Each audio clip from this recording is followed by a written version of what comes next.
You see this here? This is a weak point, and if you just palm roll it, you just make it thinner. Look what happens. You see?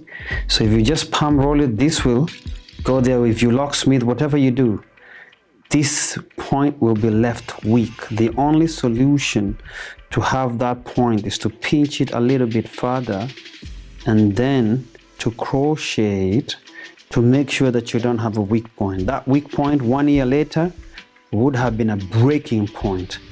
That's why people will be like, my hair is thinning. I'm like, have you tried crocheting? Because if your loctician does crocheting, they would fix your problems before they become bigger problems.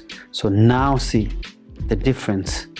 The hair is in the same width with the rest of it, and that's how, my friends, that's how you protect your client's hair from breaking. Click on the link in my bio and learn how to crochet. Peace out.